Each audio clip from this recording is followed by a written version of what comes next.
राम राम जय जय राम श्री राम जय जय राम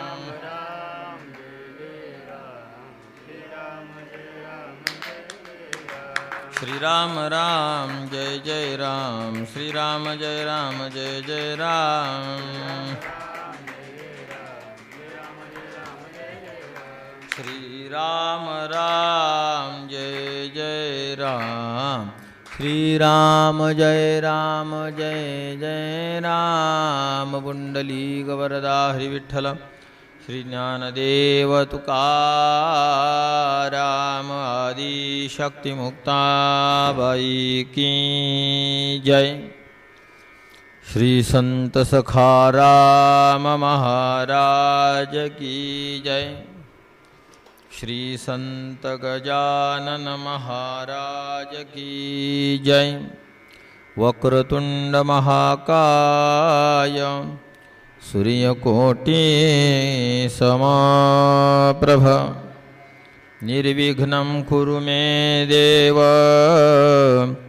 सर्वकार्येषु सर्वदा सर्वमंगलमांगल्ये शिवे सर्वार्थसाधिके शरण्ये त्र्यंबके गौरी नारायणे नमोस्तुते।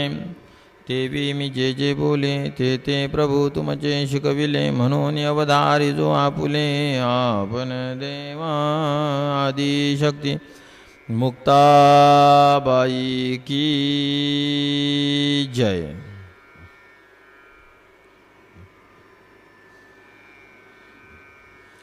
घोटविन लाळ ब्रह्मज्ञान्या हाती मुक्ता आत्मस्थिती सांडवीन ब्रह्मभूत काया होतसे कीर्तनी भाग्य तरी ऋणी देव ऐसा तीर्थ भ्रामकासी आणीन आळस कडू स्वर्गवास करीन भोग सांडवीन तपोनिधा अभिमान यज्ञ आणि दान लाजविन भक्तिभाग्य सीमा साधीन पुरुषार्थ ब्रह्मीचा जो अर्थ निज ठेवा धन्य म्हणवीन इहलोकी लोका भाग्य आम्ही तुका देखियला ब्रह्मभूत काया होतसे कीर्तनी भाग्य तरी ऋणी देव ऐसा।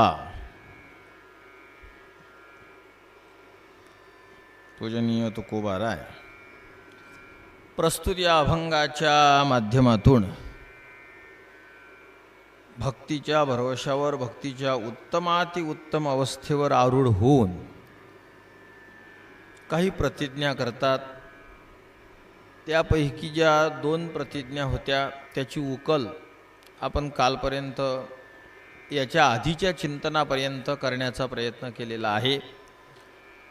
घोटविन लाळ ब्रह्मज्ञान्या हाती मुक्ता आत्मस्थिती सांडवीन। ब्रह्मज्ञान काय आत्मस्थिती काय आणि ब्रह्मज्ञानाला लाळ घोटवायला लावण्याजोगतं आमच्याजवळ काय आहे। आत्मस्थितीवर आरूढ असणारा सुद्धा ती सोडून पुन्हा खाली येईल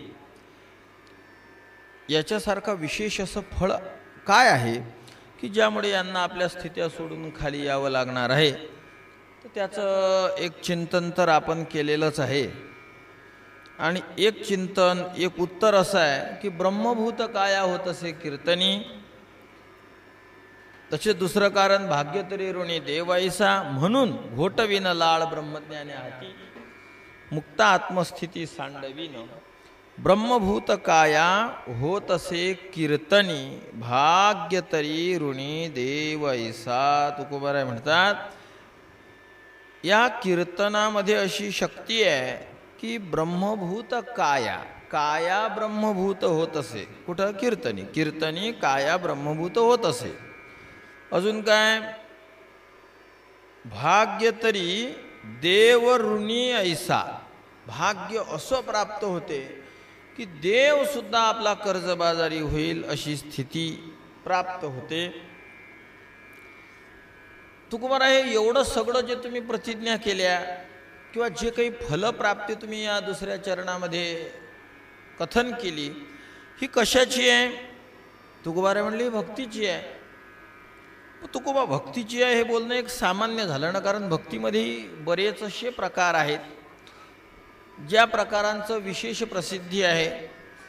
कोण्याही भक्तीवर वक्तव्य करणाऱ्या वक्त्याच्या मुखामध्ये सहज येणारा श्लोक श्रीमद भागवतातला 9 प्रकारच्या भक्त्या प्रतिपादन करणाऱ्या 7व्या स्कंदातील 5व्या अध्यायातील 23 नंबरचा तो श्लोक आहे. श्रवणम कीर्तनम विष्णू स्मरणम पादसेवनम अर्चनम वंदनम दास्यम सख्यमात्मनिवेदनम.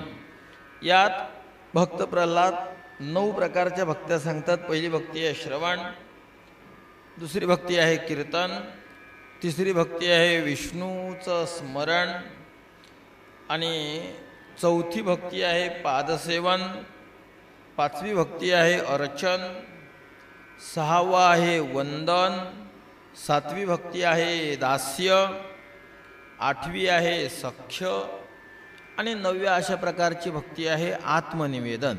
तर या 9 पैकी कोण्या भक्तीच्या आधारावर तुकोबाराय तुम्ही एवढं बोलता? कोण्या भक्तीचं फल तुम्ही द्वितीय चरणामध्ये ध्रुवपदामध्ये अभंगाच्या प्रतिपादन केलेलं आहे? तर तुकोबाराय म्हणले ते मी सांगावं असं नाही, जो अभंग तुम्ही वाचता त्यात स्पष्ट तुम्हाला दिसते. श्रवणम कीर्तनम 2 नंबरची भक्ती आहे. ब्रह्मभूत काया होत असे कीर्तनी. याचा अर्थ कीर्तन भक्तीत विशेष सामर्थ्य आहे, इतर भक्तीत नाही असं नाही, सगळ्या भक्त्यात विशेष आहे. काही शास्त्रकर्त्यांनी 9ही भक्त्या साधनात्मक मांडल्या, काहींनी सगळ्याच्या सगळ्यात साध्यात्मक मांडल्या, तर काहींनी फक्त आत्मनिवेदन भक्तीत साध्यात्मक मांडली. काही असं, पण भक्तीमध्ये एक विशेष शक्ती आहे सर्व प्रकारच्या. जर एकाच भक्तीमध्ये विशेष सामर्थ्य असतं तर सगळे भक्त एकाच मार्गाने गेले असते. श्रवणाच्या मार्गाने परीक्षित महाराज गेले, ते गेलेच नसते. कीर्तनाच्या मार्गाने शुकदेव महाराज गेले, ते गेलेच नसते. स्मरण भक्तीचे आचार्य श्री प्रल्हाद आहेत. पादसेवन भक्तीचे आचार्य आमची माता श्री लक्ष्मी आहे. अर्चन भक्तीचे आचार्य आमचे श्री पृथू महाराज आहेत. वंदन भक्तीचे आचार्य श्री अक्रूरजी आहेत. दास्य भक्तीचे आचार्य श्री बजरंगबली हनुमान मारुतीराय आहेत. सख्य भक्तीचे आचार्य श्री अर्जुन, तसेच गोप. आत्मनिवेदन भक्तीचे मुख्य आचार्य श्री बली महाराज आहेत. पहिल्या नंबरची भक्ती आहे श्रवण भक्ती, त्याचे आचार्य श्री परीक्षितजी आहेत. कशा पद्धतीनं परीक्षित ही कथा ऐकत होते सगळ्यांना माहीत आहे. तसं 9 भक्तीचं चिंतन करण्याचं बांधील आपण नाही. खूपच विस्तारानं चिंतन करायचं झालं तर कीर्तन या पदाने उपलक्षित इतर सर्व भक्त्यांचं चिंतन आपण करू शकतो, पण आपण बांधलेले आपल्याला फक्त कीर्तन भक्ती पाहिजे. फक्त परीक्षितीजीचं नाव हे श्रवणासाठी का आलं, एवढं एक छोटंसं उदाहरण. सगळ्यांना माहिती आहे परीक्षित महाराजांना शाप झाला, छोटासा गुन्हा घडला होता. ऋषीच्या गळ्यामध्ये साप लटकविला होता. ऋषीपुत्राने शाप दिला की 7 दिवसामध्ये तुला तक्षक साप दंश करणार आहे. परीक्षिती महाराजांच्या माघारी तो शाप झाला. त्या ऋषीपुत्रांच्या वडिलांनी ऋषी महाराजांनी त्या मुलाला सांगितलं की जसा तू शाप देऊ शकतोस तसे परीक्षितजी सुद्धा तुला शाप देऊन भस्म करू शकतात, पण बदल्याची भावना हे साधूचं लक्षण नाही. बदला हा साधूच्या ठिकाणी स्वभावच नसतो, ही प्रवृत्तीच नसते. समाज हितासाठी साधू कदाचित बदल्याच्या भावनेसारखा दिसत असला तर त्यात समाजाचं हित असेल, पण व्यक्तिगत साधूला पिडलं म्हणून साधू बदला घेण्याकरता प्रवृत्त होत नसते. आता मला श्लोक नाही आठवत, भागवतामध्येच ही चर्चा आहे पितापुत्राच्या संवादामध्ये. आणि मग परीक्षितीकडे ती कथा गेली की तुम्हाला शाप झालेला आहे. परीक्षित महाराजांनाचा एक डोळा रडतो तर एक डोळा हसतो.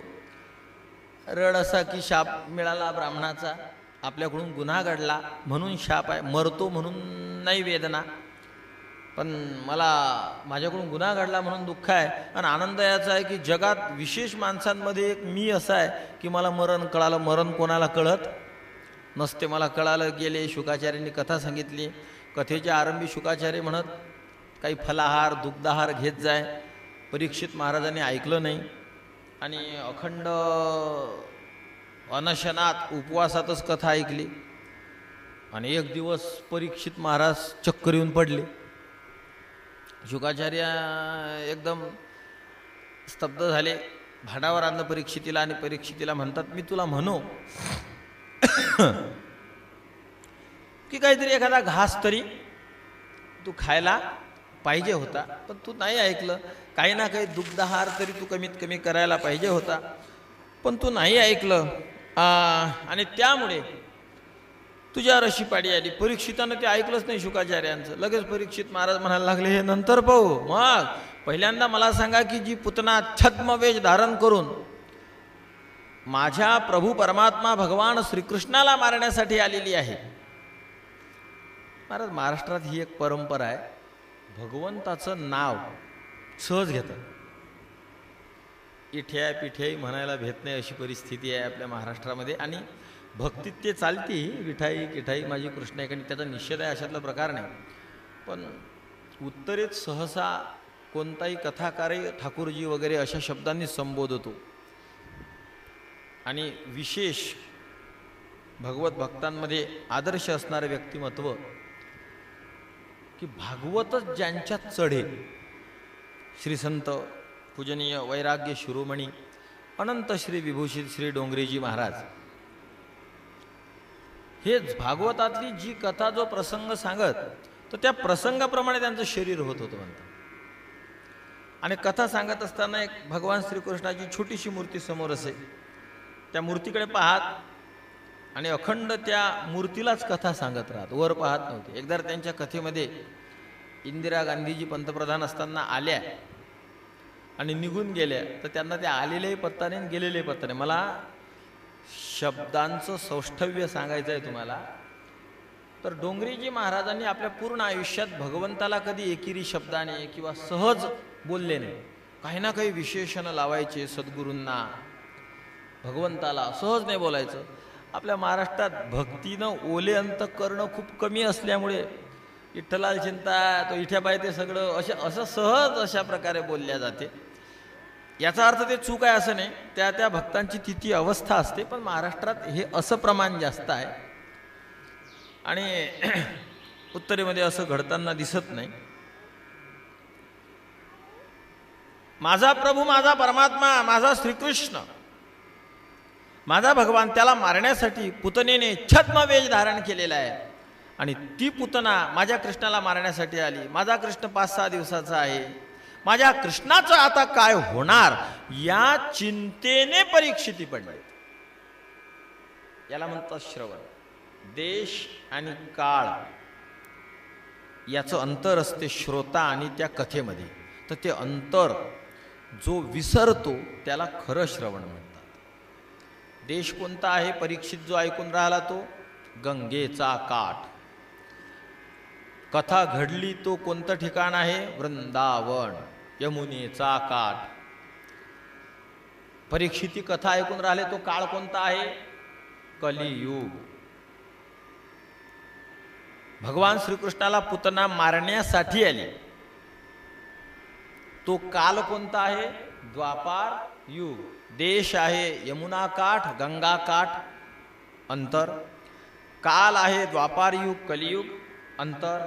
या देश आणि कालाचं अंतर विसरून जो श्रवण करतो त्याला खऱ्या अर्थानं श्रवण करणं म्हणतात.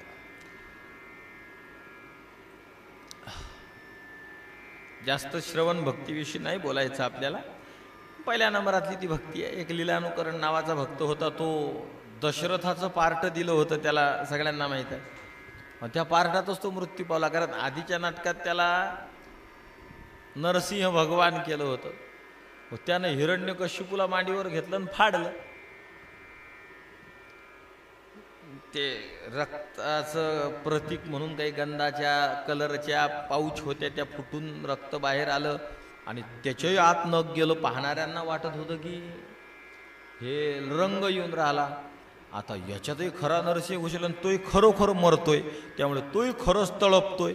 लोकांना असं वाटायला लागलं काय ॲक्शन करून राहिले खरी खरी, पण ते खरंच होतं. मेला. लोकांना वाटलं याचं काही वैर असेल मागचं, म्हणून यानं या रूपानं मारलं.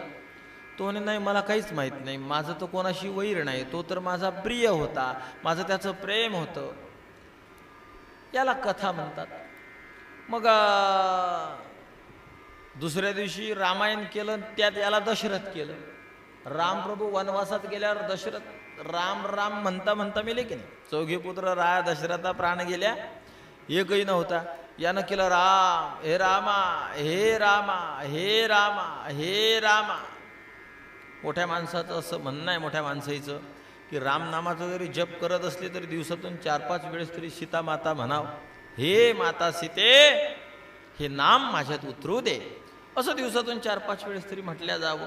अनुभव घेऊन पा, खरोखर वेगळ्या आनंदाची अनुभूती झाल्याशिवाय राहणार नाही. हे रामा असं म्हणत म्हणत दशरथानं प्राण सोडला, मान टाकली. लोकांना मस्त ॲक्शन केली. जाऊन हलवून पाहतात त्याला तर खरोखर मेला. देश अयोध्या हा कुठं होता? कोणत्या तरी वेगळ्या देशात. काल त्रेतायुग हा कलियुगामध्ये होता. देश आणि काळाचं अंतर जाणं ही खरी भक्ती. एका म्हातारीने तर कथा ऐकली आणि कृष्णाला माता यशोदेने दोराने बांधलं. हा कृष्ण कोमल आहे, राजस सुकुमार मदनाचा पुतळा. आणि अशा या परमात्म्याला तिनं बांधलं कसं निर्दयी यशोदेने? प्राणच म्हातारीने सोडून गेला. देश कालाचं अंतर विसरणं. दुसरी भक्ती सांगितली जाते कीर्तन भक्ती, जिचे आचार्य मुख्यत्वाने शुकदेव वर्णन केले जातं. शुकदेव आहेत. कीर्तन भक्ती, या कीर्तन भक्तीमध्ये आमच्या शास्त्रकर्त्यांनी काही प्रकार केलेत. त्या कीर्तन भक्तीमधला पहिला प्रकार आहे, म्हणजे एकूण प्रकार आहेत कीर्तन भक्तीमध्ये 4. त्या कीर्तन भक्तीमधला पहिला प्रकार आहे रूपकीर्तन, दुसरा प्रकार आहे गुणकीर्तन, तिसरा प्रकार लीला कीर्तन आणि चौथा प्रकार आहे नामकीर्तन. आज या अभंगाचं वा तुकोबाराय वा संतांच्या वाणीचं चिंतन, जर ईश्वरानं थोडीशी बुद्धी दिलेली असेल त्याच्या सेवेसाठी, साधू संतांची कृपा आशीर्वाद असतील, तर कोणताही अभंग हा बजरंग बलीच्या शक्तीसारखा चिंतनाच्या बाबतीत वाढतच जातो. आता माझ्यासमोर कीर्तन या पदाच्या चिंतनाखाली जे 4 कीर्तनं आलेत,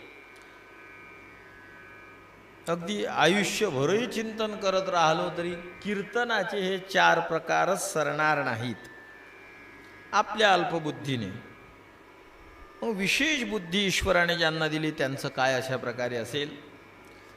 खूप उपकार आहे महाराज साधू संतांचे. एवढे महान महान विषय अगदी सूत्रबद्ध पद्धतीने एका एका चरणात, एका एका वाक्यात, एका एका शब्दात मांडलेत.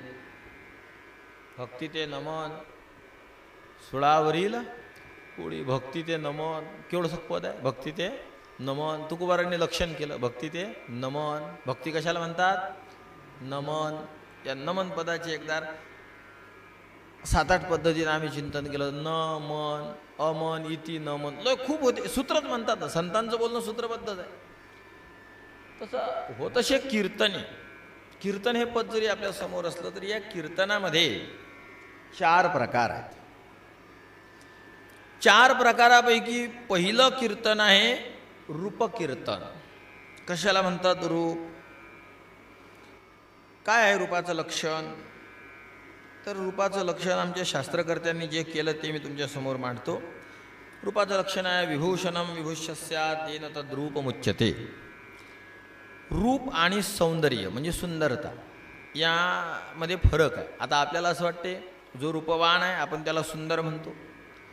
सुंदर असणं यालाच पर्यायी शब्द काय आहे आपला? रूपवान आहे. आणि खरं सांगतो थोड्या फरकानं तो व्यवहारामध्ये वापरला तर काही एवढं वायाला जात नाही. पण जर बारीक पाहिलंच शास्त्रानुसार तर थोडासा फरक आहे. सुंदर कशाला म्हणतात? सौंदर्य कशाला म्हणतात?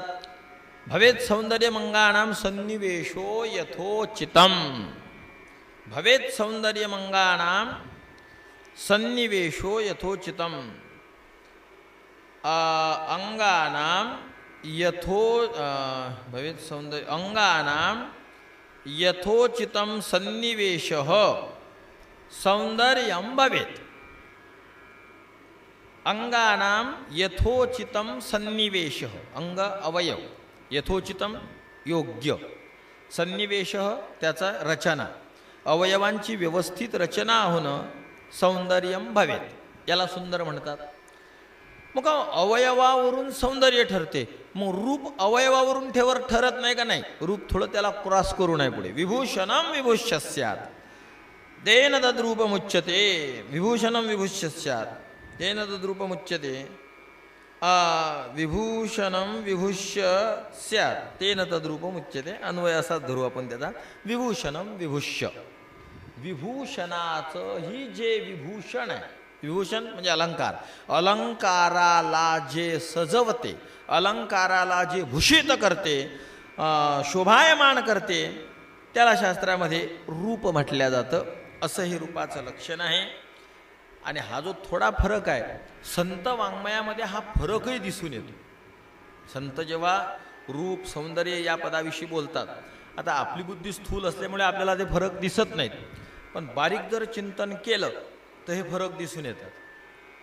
तुकोबारायांचा एक अभंग आहे, अतिप्रसिद्ध अभंग आहे, सुंदर ते ध्यान उभे विटेवरी करकटावरी ठेवून या. या अभंगामध्ये सौंदर्याचंही वर्णन आहे आणि रूपाचंही वर्णन आहे. सुंदर ते ध्यान उभे विटे वरी, उभे विटेवरी करकटावरी ठेवून या. विटेवर उभा असणं, समपायानं उभा आहे, अर्थात असतो समचरण दृष्टी. विटेवरी त्याचे समचरण आहे, समदृष्टी आहे. आणि करकटावरी ठेवून या, आणि हात कटावर आहे. आता हे जे वर्णन आहे हे अवयवांची रचना आहे का अलंकाराचा विषय आहे इथं? म्हणजे अवयवांच्या चांगल्या रचनेला सौंदर्य म्हणतात, हे लक्षण आहे. तुकोबाराने आरंभ सुंदर ते ध्यानपासून केलेलं आहे. पण रूपाचं लक्षण आहे अलंकाराला भूषवणं, अलंकाराला शोभायमान करणं, याला रूप म्हणतात. तर आपल्याला तेही दिसून येते. पुढे पहा, मकर कुंडले तळपती, नीट आहे का? मकर म्हणजे मासा, कुंडले म्हणजे कुंडल, मकराकार असणारी कुंडल, तळपती श्रवणी, श्रवणी सप्तमीचे मराठी प्रत्यय काय काय आहेत सांगा? ई, थांबा लागे, ई श्रवणी, श्रवणी म्हणजे कानामध्ये. या परभणी नांदेड जिल्ह्यामध्ये या ई प्रत्ययाचा वापर होतो. आता तुकोबारांच्या अभंगात दिसला सप्तमीच्या. आता आपण जर म्हणलं की बा आता शेतात जायचं आहे, का रे तू कुठं आहेस, तर आपण काय म्हणतो? शेतात जर असाल तर काय म्हणतो? तुम्ही सांगा ना म्हातारे बा, शेतात आहे असं म्हणतो की नाही आपण? तुम्हाला काय एरंडेल घेतला तुम्ही? नाही ना. तर तुम्ही कुठं आहे बा, तर काय म्हणतो आपण लाल महाराज? शेतात आहे. त्या नांदेड जिल्ह्यात शेतात नाही म्हणत, आम्ही कुठं आहे म्हणतात? शेती आहे म्हणतात, शेती. परभणीतलं माहीत नाही, पण नांदेडमध्ये म्हणतात, आम्ही ऐकलं आमच्या प्रभाकर भाऊच्या तोंडून. काय शेती? कुठं आहे हो तुम्ही? शेती. आम्ही विचारतो का प्रभाकर भाऊ कुठं आहे? बाबा मी शेती आहे. शेती म्हणजे शेतामध्ये. तसं श्रवणी, शेती म्हणजे शेतामध्ये. मग श्रवणी म्हणजे, श्रवण म्हणजे कान, श्रवणी म्हणजे मग कानामध्ये. मकर कुंडले, मकराकार असणारी कुंडले श्रवणी कानामध्ये आहेत. आणि काय होते मग? तळपती. कोण तळपती? मकर कुंडले तळपती. तळपती चमकती, तळपती शोभती, विराजमान होती, चांगले दिसती. तळपणं म्हणजे शोभणं. कोण चांगलं दिसून राहिलं? मकर कुंडले तळपती. आपल्या कानामध्ये जर कुंडला घातले तर आपला कान चांगला दिसतो. आलं लक्षात? त्या अलंकारामुळे, त्या कुंडलामुळे आपले बरेचसे महाराज लोक आता घालतात पण कुंडल. आम्ही होतो ना आळंदीत, त्याच वेळेस थोडंसं बीजारोपण झालं होतं त्याचं. पण मग काय करत, असे नकली लावत करून त्याला अशी चिटकी असे म्हणजे छिद्र पाडून नव्हते. जर कुठे कोणी मोठा माणूस आला, काही अडचण आली तर लगेच काढून ठेवायला. मग नंतर ते टोचायला लागले. आणि आता तर दोन्ही कानामध्ये घालतात आणि बिनधास्त. छिद्र तर असतेच, कर्णवेद आपला संस्कार आहेच आहे, दोन्ही काळामध्ये टोचतात. तर ते त्या महाराज लोकांनी ते कानात घातल्यामुळे कोण चांगलं दिसते? ते कानातलं चांगलं दिसते का त्यांचे कान चांगले दिसतात? त्यांचे कान चांगले दिसतात. पण देवाच्या कानात घातल्यानं ते मकर कुंडले चांगले, ते कान नव्हते चांगले दिसत, ते कुंडल चांगले दिसत होते. मकर कुंडले दळपती श्रवणी. आणि कंठी, हे तर स्पष्ट आहे, कंठी कौस्तुभमणी विराजित. विराजित शोभत. कंठामध्ये कोण शोभते? कौस्तुभ मणी शोभतो, कंठ नाही शोभत. भगवंताच्या कंठाच्या सौंदर्यामुळे भगवंताच्या कंठामध्ये कौस्तुभ मणी शोभतो. काय तुकोबारायांचं सुद्धा बोलणं आहे हे. म्हणून संतांचे वचन जयाचे तयाचे बिसाट शब्द सुखे म्हणू येती वेद. आपले तर शिकेल शब्दाचा मेळ नाही बसत, तर बिसाट तर कुणीकडल्या कुणीकडे बोलू आपण. काय संतांची वाणी, एवढ्या महान महान ग्रंथातले वचन तुकोबारायांच्या पहिल्या अभंगात. आता आगे आगे देखो मग होता आहे क्या, पूर्ण गाथेमध्ये काय तत्वज्ञान असेल की जो नेहमी म्हटल्या जाणारा अभंग, त्यामध्ये भक्तिशास्त्रातलं सौंदर्य आणि रूप या दोघांची लक्षणं ठसठसून तुकोबारायांनी भरविलेली आहेत. तर अलंकाराला जो भूषवतो त्याला म्हटलं जातं रूपवान.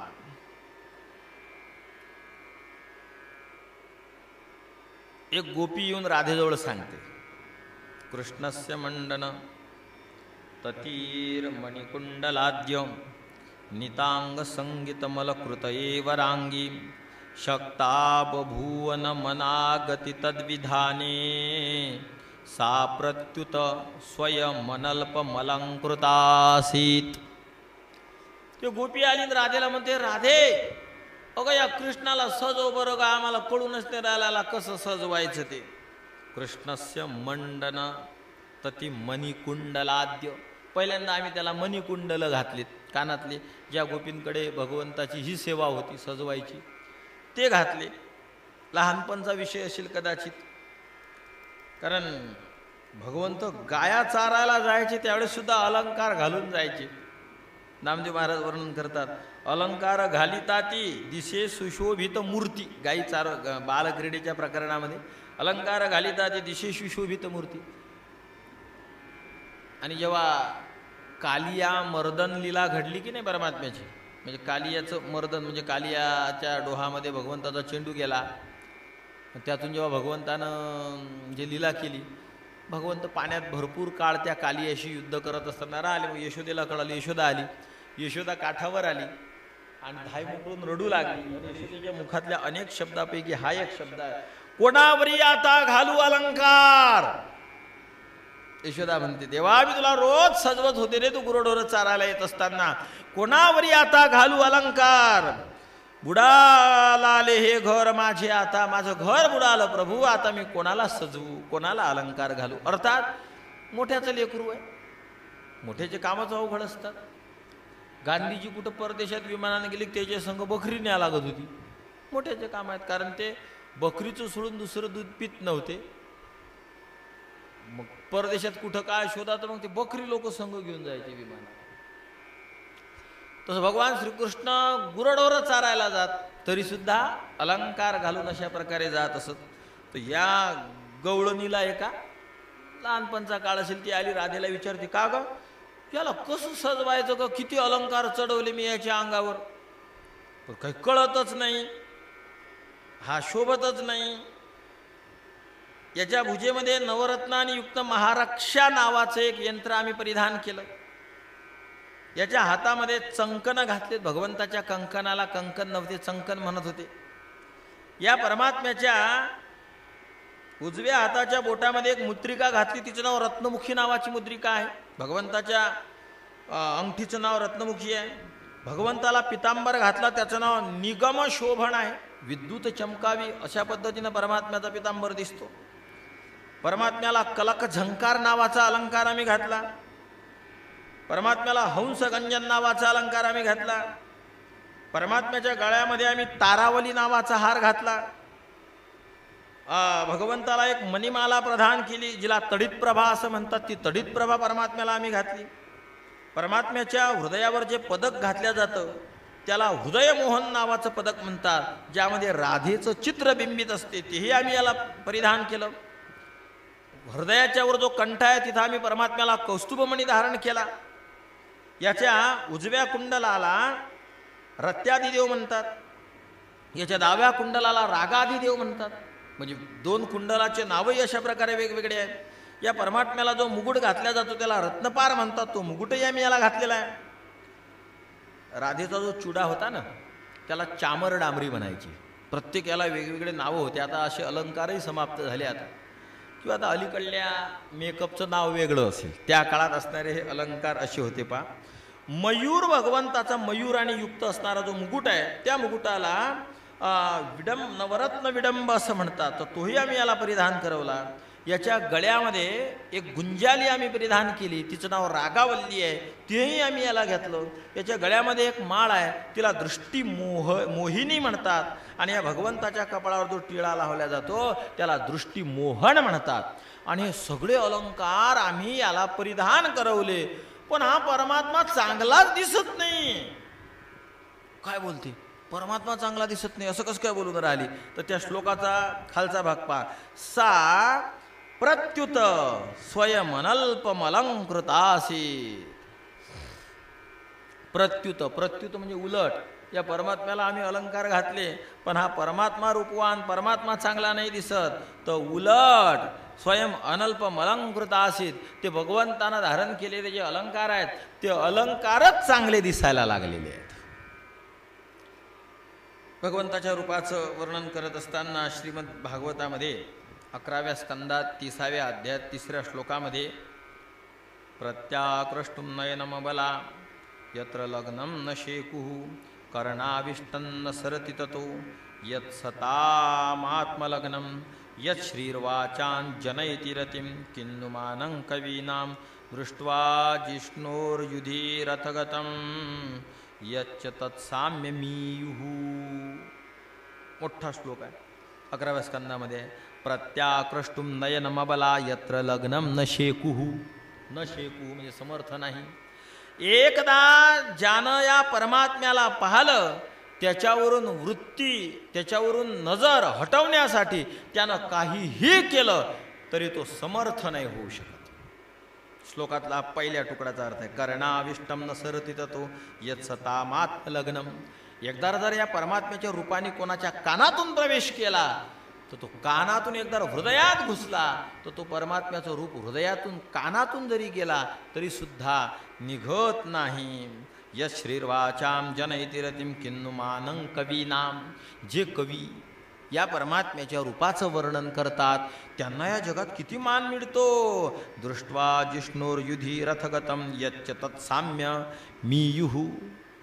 8 तुकडे आहेत, 2-2 तुकड्यात एक एक विषय, जे 4 विषय एका श्लोकात सांगितले. दृष्ट्वा जिष्णोर्युधी, युधी सप्तमीचे एक वचन, सरितचं सप्तमीचं एक वचन काय होईल? सरिती. सप्तमीचं एक वचन काय म्हणलं? हा काय म्हणला? सरली, सरिती, युधी, युद्धा मध्ये. या भगवान श्रीकृष्ण जो अर्जुनाचा सारथी होता, समोर होता, अर्जुन ज्याला मारायचा तर ते समोरचे मरणारे या कृष्णाला पाहत पाहत पाहत पाहत पाहत पाहत मरत. तर जेवढे या कृष्णाला पाहून पाहून मेले त्या सगळ्यांना सारूप्य नावाचा मोक्ष प्राप्त झाला. ही या परमात्म्याच्या रूपाची किमया आहे. डोळा एकदा बसला की डोळा हटत नाही, कान एकदा बसले की कान हटत नाही. डोळा एकदा बसला, उदाहरण सांगतो मी तुम्हाला. 1000 वर्षाच्या जेमतेम आधीची गोष्ट आहे. मद्रास प्रांतातली गोष्ट आहे. धनुर्दास नावाचा भक्त होता. नाम तस्य धनुर्दास. त्रिचनावल्ली जिल्हा असेल त्याच्याजवळ एक उरयूर नावाचं गाव, त्याचं जुनं नाव होतं निचुलापुरी. म्हणजे ज्यावेळेस हा धनुर्दास तिथं राहत होता किंवा हे भक्त असं आपल्या तोंडातून सहज निघते, धनुर्दास राहत होता. भक्तीनं कोरडे ठन अंतकरण आहे. नुसते चिंतन चिंतन चिंतन. त्याच्याकडे पाहून पाहून महान महान भगवत भक्तांविषयी काय कोण बोलील याचा अजूनही लोक वाल्या म्हणतात. काय म्हणतात? वाल्या वाल्या कोडी, वाल्या कोडी. अरे साधूले जात नसते.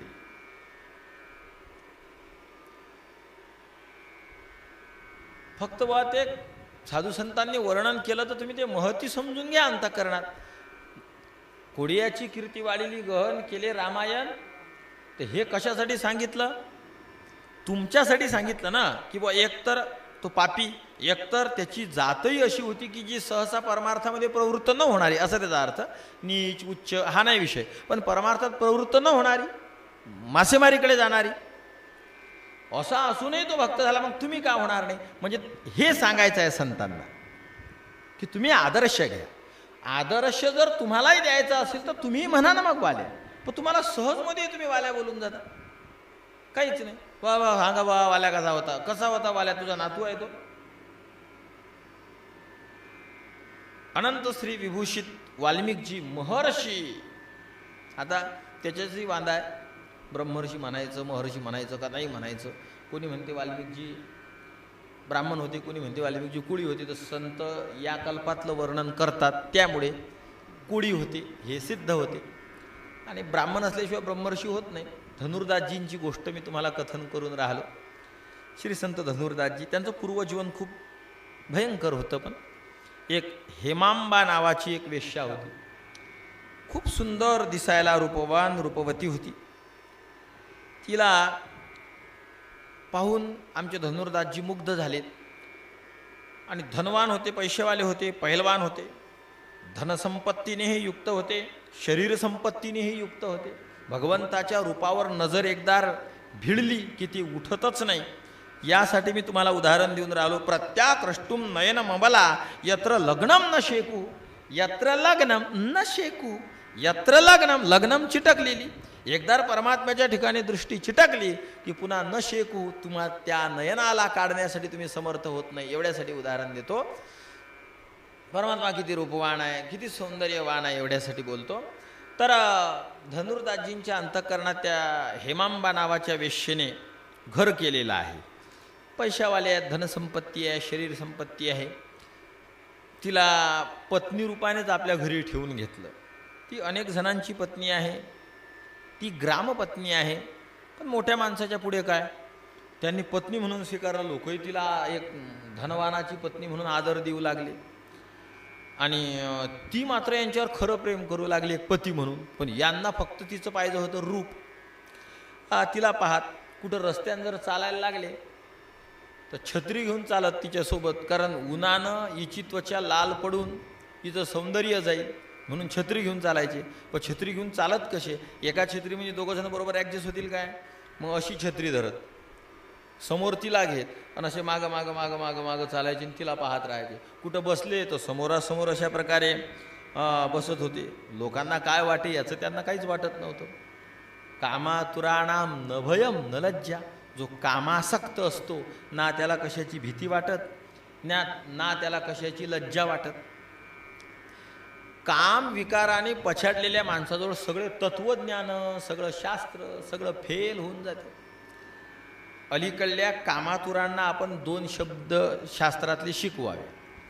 त्याला येत नाहीत ते तुम्ही शिकवता, त्याला ते येत नाही तुम्ही त्याला शिकवता. पण रावणाजवळच तर शास्त्र होतं, रावणाजवळच शास्त्र होतं, त्याला कोणा शिकवण्याची गरज नव्हती.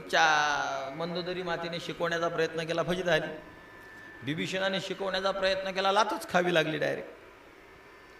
म्हणून कामातुराणाम न भयम न लज्जा. ईश्वराची कृपा असेल किंवा एखाद्या वाणीमध्ये खूप तप असेल तरच हे बदलतात. म्हणून सामान्य माणसाने कामी लोभी माणसाला जास्त शिकवण्याचा प्रयत्न करू नये. त्यांना शिकवण्याचा प्रयत्न न करणं हेच त्यांच्यासाठी खरी शिकवण होते, साध्या माणसासाठी. आपल्यासारख्या येड्या माणसाने शिकवायला लागलं तर त्यांच्यावर उलटे असर होतात त्याचे, ते ऐकत नाहीत कोणाच्या बापाचं. सगळ्यात मोठा विकार भयंकर आहे कामातुराणाम न भयम. कामासक्त मनुष्याला भय नाही. न लज्जा, त्याला जग काय म्हणेल याची लाज वाटत नाही. तुम्ही किती करा वटवट आणि मियानीवर धट या प्रवृत्तीचा तो मनुष्य असतो. तर अशी वेश्या याच्या घरी राहू लागली. हा कामातूर, पण वेश्या मात्र याला खरा पती मानत होती. मग तिने इच्छा व्यक्त केली की प्रभू, असं वाटते एकदा श्रीरंगपूर आपल्या जवळ आहे, श्रीरंगपुरमला भगवंताच्या दर्शनाला कृपया आपण मला न्यावं अशी माझी इच्छा आहे. तिनं म्हणावं यानं ऐकू नये असं कधी होणार आहे का. यानं ऐकलं लगेच. चला, काही नोकर चावकर सेवेसाठी घेतले आणि तिच्या अंगावर छत्री मात्र हा स्वतः जरी छत्री धरली मागं मागं मागं मागं कुठून पासून निचुलापुरीपासून श्रीरंगपूर 1000 वर्षाच्या आधीची गोष्ट आहे अर्थातच ही. चालला असा मागं मागं मागं छत्री धारण करून पैदल प्रवास सुरू आहे. श्रीरंग प्रभूच्या मंदिरात प्रवेश केला. त्या काळात त्या मंदिराची सेवा महान भगवत भक्त भक्तिशास्त्रामध्ये ज्यांचे अनेक ग्रंथही उपलब्ध आहेत अशी महान संत श्रीमंत श्री रामानुजाचार्यजी श्रीरंगपुरमच्या श्रीरंग प्रभूची सेवा करत असत. भागवतात नाव आलं महात्म्यामध्ये श्रीरंगपुराचं. सेवा करत पूजा करत. पण मग त्यांचा मान मोठा, ते भगवतप्राप्त संत होते. त्यांचा आदरही खूप करत. त्यांचे जावई होते लीलाचार्य म्हणून रामानुजाचार्यांची, ती खूप महान. ते फक्त साधू वेशावर प्रेम करत. तो लुच्चा असो की लबाड असो. त्याच्या गळ्यात माळ आहे ना, त्याला ते सख्खा भाऊ समजत, जातीनं कोणीही असो. ते गंगेकाठी राहत. बरेच वेळा गंगेमध्ये मुडदे येत वाहून. कोणा जर सांगितलं की मुडदा आला रे वाहून, त्याच्या गळ्यात तुळशीची माळ होती, हे सगळे कामं सोडून देत. नदीत जात, त्याला घेत आणि सख्ख्या भावासारखं त्याची दहनविधी करत, स्वतः पिंडदान करत, तेरवी करत आणि ब्राह्मणांना भोजनांना बोलवत. असंच एकदा ब्राह्मणांना बोलवलं. ते म्हणे ना त्याच्या जातीचा पत्ता ना पातीचा पत्ता, कोणाच्याही तेरवीत खाऊन आपण भ्रष्ट होऊ. म्हणून ब्राह्मणांनी आमंत्रण स्वीकारलं पण आले नाही. मग स्वतःच्या सासऱ्याजवळ म्हणजे श्री रामानुजाचार्यांजवळ श्री लीलाचार्यांनी आपली व्यथा व्यक्त केली. प्रभू श्री रामानुजाचार्यांनी देवांचे पार्षद बोलवले जेवायला. आले. येत असताना त्या ब्राह्मणांनी अडवलं. त्यांना वाटलं आपल्या ब्राह्मणासारखे ब्राह्मण आहेत. मग ते ऐकलं नाही, ते जेवले. त्यांना वाटलं आले की आपण यांना सांगू की तुम्ही भ्रष्ट झाले. कोणाचं खाल्लं, ज्याचं खाल्लं त्याची जात माहीत होती का. पण ती येताना दिसलीच नाही, ती उडून गेले विमानानं. मग सगळे ब्राह्मण शरण आले. पडलेले जे काही कण होते ते उचलू त्यांनी खाल्लेत. तो पुढचा विषय. तुकोबारायांचे जवळ बी असेच महान होते. आपण एकदा पाहिलं होतं. गीतेचा नित्यनेम करत होते. त्यांच्यासाठी भगवंताला ब्राह्मणाच्या स्वप्नात जावं लागलं एवढे महान. अर्थातच ही त्यांच्या सासऱ्याच्या कृपा. रामानुजाचार्यजी असे बसलेले, पूजा झालेली. हा आला मंदिरामध्ये. त्या बाईच्या अंगावर, बायकोच्याच म्हणा आता, छत्री धारण केलेली. मागं मागं मागं मागं चालतो. ती बाई तिला लाज वाटायला लागली की एवढे महान संत बसलेले आहेत. पण याला ना लज्जा ना भय. पती आहे, पतीच्या पुढे पत्नी कशी बोलेल. ठीक आहे बाबा, चला तुम्ही जसं चालायचं असेल तसं. रामानुजाचार्यांनी एका सेवकाला बोलावलं आणि म्हटलं का रे, हा निर्लज्ज कोण आहे, जरा याला सांग म्हणा दुपारी माझ्या मठात मला भेटायला येईल. धनुर्दासजींना श्री रामानुजाचार्यजींचा नाव माहीतच होते, महान संत आहेत. चिंता पडली की माझ्या निर्लज्जपणामुळे कदाचित स्वामीजी मला बोलू द्या, पण मला काही हिच्याशिवाय, हिला पाहिल्याशिवाय मला जमत नाही. काय बोलतील ते मी सहन करेल, फक्त मला शाप देऊ नये प्रभूंनी. मी खूप दान दक्षिणा देईल वगैरे वगैरे मनामध्ये विचार करू लागले. दुपारी प्रभूच्या समोर गेले. प्रभूंनी विचारलं का रे काय आहे. प्रभू काही नाही, जे आहे ते मी तुमच्यासमोर खरं व्यक्त करतो. मला खऱ्या अर्थानं माझ्या अंतःकरणामध्ये काम नावाचा विकारसुद्धा इतका बलवत्तर नाही, पण मला रूपाची खूप आवड आहे. माझ्यात कामही एवढा नाही. मी पत्नी म्हणून स्वीकारलं तिला, पण केवळ रूपवत्तेमुळं. आणि काहीही काम सांगा, काहीही सेवा सांगा, काहीही दंड द्या, पण कृपया मला तिच्यापासून तुम्ही विलग करू नका. रामानुजाचार्यजी म्हणले तुला कशासाठी तिचं आकर्षण आहे. म्हणजे काही नाही, रूपासाठी. मग त्याहीपेक्षा सुंदर रूप जर तुला दाखवलं तर तू काय करशील. म्हणे एका सेकंदात तिला सोडून दे. संत आहेत श्री रामानुजाचार्यजी म्हणले तिला सोडू नको. तिचा भाव तुझ्याविषयी पतिभाव आहे. पत्नी म्हणून तिचा स्वीकार ठेव. पण तुला जर याच्यापेक्षा सुंदर रूप पाहायचं असेल तर तू आज संध्याकाळच्या आरतीला ये. ठीक आहे. संध्याकाळच्या आरतीला त्याला वाटलं तर मला का शाप देतात का काय करतात, एकटा ये, कोणाला आणू नको. ठीक आहे. संध्याकाळी आला. रामानुजाचार्यजींनी आरती केली.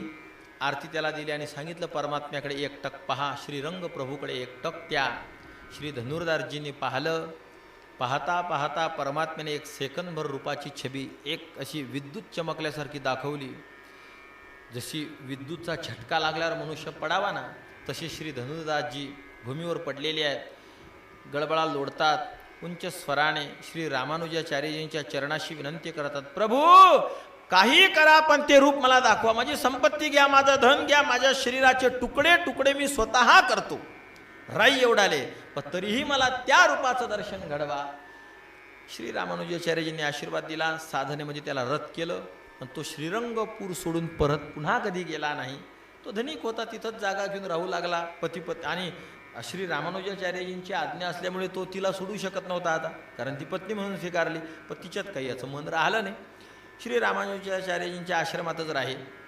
आंघोळीला स्नानाला जात असताना एका ब्राह्मणाच्या खांद्यावर हात ठेवत श्री आचार्यजी, आणि आंघोळ झाली म्हणजे आता पवित्र झाले की नाही, मग आधी समजा ठीक आहे हात लागला बा, पण आंघोळ केल्यावर तर आता बरोबर झालं ना. पण आंघोळ झाल्यानंतर येत असताना श्री धनुर्दासजीच्या खांद्यावर हात ठेवत, हा ब्राह्मण नाही, ब्राह्मणेतर आहे, दुसऱ्या जातीचा आहे, नीच जातीचा आहे, अध जातीचा आहे, आणि तुम्ही याच्या खांद्यावर हात ठेवता म्हणून सगळेजण छिथू छिथू करू लागले. कथा तर आपली सरली इथं, परमात्म्याचं रूप कसं आहे, पण एक थोडंसं माहिती व्हावं म्हणून 4 गोष्टी पुढे सांगतो. श्री रामानुजाचार्यजींनी त्यांची परीक्षा घ्यायचं ठरवलं. सगळ्या विद्यार्थ्यांचे कपडे फाडले. दुसऱ्या दिवशी सकाळी उठले, फाटलेले कपडे पाहून त्यांचे भांडणं झाले, आणि मग श्री रामानुजाचार्यजींनी त्यांना नवे कपडे दिले, ते फाटलेले कपडे ठेवून दिले. आणि दुसऱ्या दिवशी सांगितलं की धनुर्दासजीची पत्नी घरी झोपलेली आहे, ती वेश्या, हा इथं आहे, घरी जा, पण तिच्या अंगावरचं सोनं नाणं काढून आणा, कपाटातलं नाही, अंगावरचं. ते सगळे वैष्णव त्या घरात घुसले. हिनं पाहिलं काहीतरी चोरावं वाटते या वैष्णवांना, म्हणून ती पूर्ण झोपलेली नव्हती, पण उगाच घोरायला लागली. हिच्या अंगावरचे अलंकार काढू लागली. एका बाजूचे झाले, दुसऱ्या बाजूची यांच्याकडे काढण्यात यावे म्हणून ती त्या अंगावर झाली. यांना वाटलं ही उठते, पळून आले आणि अलंकार दिले. हा घरी गेला धनुर्दासजी, आणि सांगितलं की जा त्याच्या मागं, पहा तो काय म्हणतो, ते काय पतीपत्नीचं बोलणं होते. पतीपत्नीचं बोलणं झालं महाराजजी, तो तिचा त्याग करत होता. आजपासून तू माझी पत्नी नाही, मी तुझा त्याग करतो, पण काय करू, माझ्या गुरुजींची आज्ञा आहे की तुझा स्वीकार करावा, मी आयुष्यभर ठेवावं. ती म्हणे माझं काय चुकलं, तुझं हे चुकलं की तू त्यांना पूर्ण अंगावरचे अलंकार घेऊ दिले नाहीत, करवड बदलली. ती म्हणे मी शपथ घेऊन सांगते श्रीरंग प्रभूची, त्यांनी पळावं म्हणून मी करवड बदलवली नाही, तर दुसऱ्याही अंगाचे अलंकार त्यांनी घ्यावेत म्हणून मी ते अंग त्या बाजूने मी उघडी झाली होती, आणि यांनी माझे अलंकार घ्यावे अशी माझी इच्छा होती, पण त्यांना वाटतं मी उठते, ते पळून गेले, मी त्याला काय करणार. धनुर्दासजी श्री रामानुजाचार्यजींकडे आले. त्यांनी ते अलंकार दिलेत आणि सांगितलं तुझी परीक्षा घ्यायची होती, माफ कर आम्हाला. माफ कर म्हणता बरोबर श्री धनुर्दासजी रडायला लागले. माझ्यासारख्या तुच्छ विषयासक्त माणसाच्या समोर तुमच्यासारख्या महान भगवत प्राप्त संतांनी माफीची याचना करावी, माझ्या जीवनातील हा खूप कुयोग आहे. रडू लागले. प्रभूंनी माफ केलं, विषय वेगळा. आता एवढी जी श्री धनुर्दासजीच्या जीवनामध्ये जे बदल घडलेत ते कशामुळे घडलेत, एका क्षणाच्या रूपकीर्तनामुळे, रूपदर्शनामुळे. रूपाचं कीर्तन एक क्षणभर घडलं, तर एवढी विशेष अशा प्रकारे त्यांच्या जीवनामध्ये अशा पद्धतीने ही कथा घडलेली आहे. महाराज काय परमात्म्याच्या रूपाचं वर्णन करावं, आपण बोलून गेलो. अनेक कथा आपण सांगू शकतो. एक रसखान नावाचे मुस्लिम भक्त होते, ते वेश्येमध्ये रत होते. थोडक्यात सांगतो. पत्नीला दूर ढकलत रूपतेमुळं. त्यांनी तर फक्त रस्त्यावर पडलेला भगवान श्रीकृष्णाचा फोटो पाहिला. काय ईश्वराची इच्छा, त्या फोटोत जीव घालून परमात्म्याने एक क्षणभर रूपदर्शन करविलं. कायम ते रसखानजी वृंदावनात येऊन राहू लागले. त्यांच्या खूप रचना आहेत, मोठी मोठी पदं आहेत, कविता आहेत, भगवान श्रीकृष्णावर अभंग आहेत. आणि नरसिंह मेहताजीची हुंडी भरण्यासाठी प्रभू विठू महार या रूपानं आले होते, ते हुंडी फेडण्यासाठी, सगळ्यांना माहीत आहे. त्या मुसलमान बादशहाने विठ्ठल महार या रूपाने आलेला परमात्मा हसला आणि ओढ वर झाले, आणि जो दात दिसला त्या दाताला एवढा तो बादशाह भाळला की परत त्यानं परमात्मा कधी सोडला नाही, तो भगवंताचा भक्त झाला. म्हणजे पुरं रूप नाही, फक्त त्याचा दात दिसला तर असं घडलं. एवढा सुंदर परमात्मा. जगात कोण्या अलंकाराची हिंमत आहे की ते परमात्म्यावर असर करणार आहे? त्या अलंकारांना भूषवणारा परमात्मा.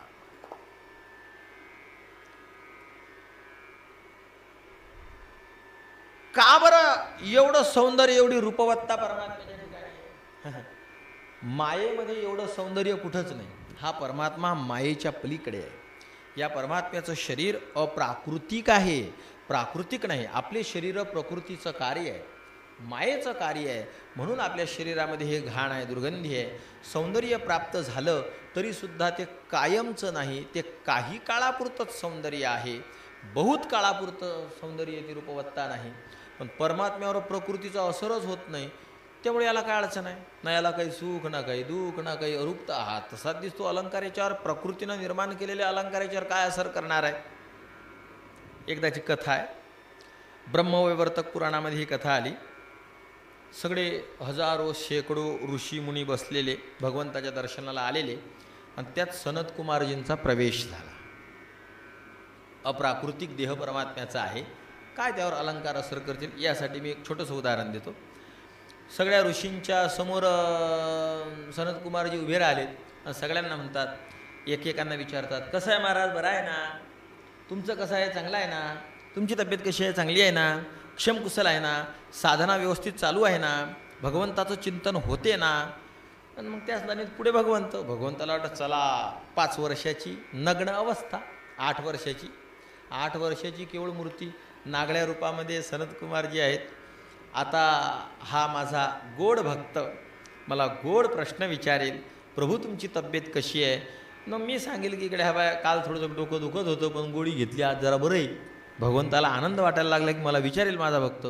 सनत कुमारजी असे देवापर्यंत विचारत गेले आणि लगेच देवाच्या पलीकडल्या ऋषीला विचारलं, मग का तुमचं कसं आहे, बरं आहे ना, तब्येत चांगली आहे ना, मुलबाळ काय जे असेल आध्यात्मिक प्रश्न विचारणं सुरू केले.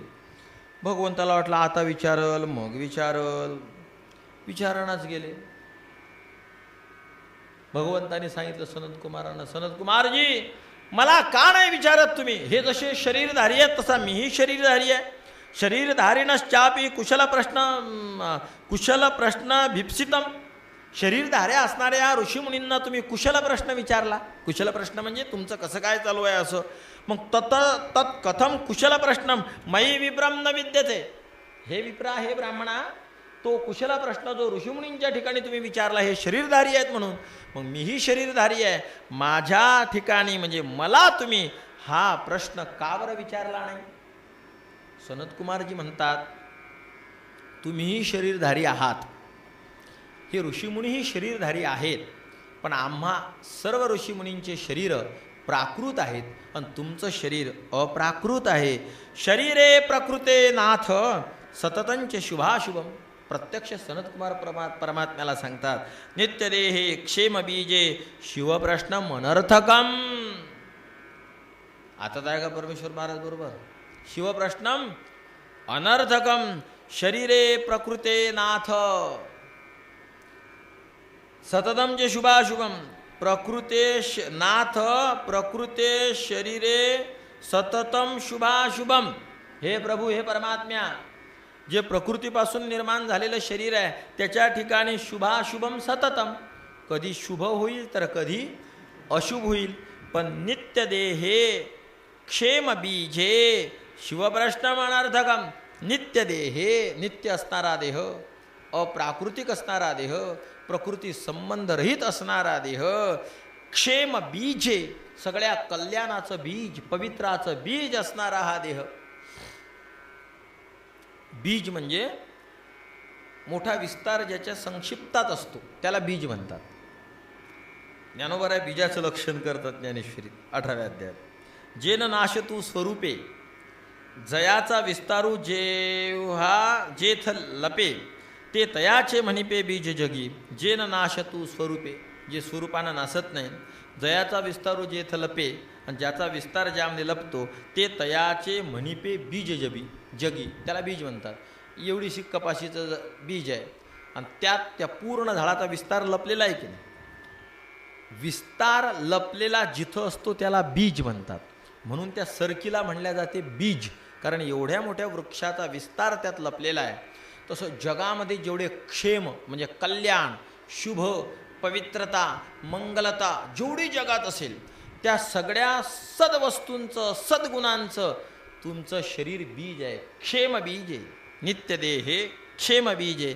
नित्यदेह प्राकृतिक देह क्षेम बीज, कल्याणाचं बीज असणारा असा देह.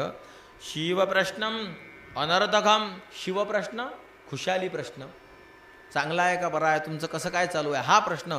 अनर्थकम, हा प्रश्न तुमच्या ठिकाणी अनर्थकारक आहे, म्हणून प्रभू मी हा तुम्हाला प्रश्न विचारला नाही. महाराज, जो परमात्मा अखंड नित्य देह धारण करणारा आहे, कल्याणाचं कल्याणानाम निधानम कलिमल दहनम, हनुमान नाटक बजरंगबलीनं लिहिलेलं त्याच्या मंगलाचा हा श्लोक आहे. कल्याणानाम निधनम कलिमलमथनम पवित्राणाम च पवित्रम च. परमात्मा हा कल्याणाचं निधान असणारा हा परमात्मा, याच्या ठिकाणी कोणताही अलंकार वा कोणतं काहीही या परमात्म्यावर असर करत नाही असा हा रूपवान दिसणारा परमात्मा. याचं कीर्तन करणं म्हणजे काय, याच्या रूपाला अखंड पाहत राहणं. हे 20-21 अलंकार मी सांगितले तसे अनंत अलंकारात या अलंकाराने विभूषित परमात्म्याचं शरीर. या अलंकाराने विभूषित म्हणजे हे अलंकार या परमात्म्याच्या शरीराने भूषित झालेलं असं हे. भगवान श्रीकृष्णाचे पाय म्हणतात 14 बोटं लांब होते, 6 बोटं रुंद होते, 8 चिन्ह परमात्म्याच्या एका एका पायावर असे हे परमात्म्याचं सुंदर रूप. आणि त्याला अखंड पाहत राहणं हे परमात्म्याचं रूपकीर्तन आहे. आणि रूपकीर्तनानंतर 2 नंबरचं कीर्तन आहे परमात्म्याचं गुणकीर्तन. आता याही गुणकीर्तनाचा जेवढा कराल विस्तार तेवढा करता येईल, पण आपण प्रयत्न करू की याच्या पुढील एकाच प्रवचनामध्ये गुणकीर्तनाला आपण पूर्णविराम देण्याचा प्रयत्न करू. तर याच्या पुढील प्रवचनामध्ये आपण गुणकीर्तनाचा विचार करू. जय श्रीराम. पुंडलिक वरदा हरी विठ्ठल श्री ज्ञानदेव. ठला विठ्ठल विठ्ठल विठ्ठल विठ्ठल विठ्ठल विठ्ठल. पुंडलिक वरदा हरी विठ्ठल श्री ज्ञानदेव. आदिशक्ती मुक्ताबाई, श्री संत सखाराम महाराज, श्री संत गजानन महाराज की जय.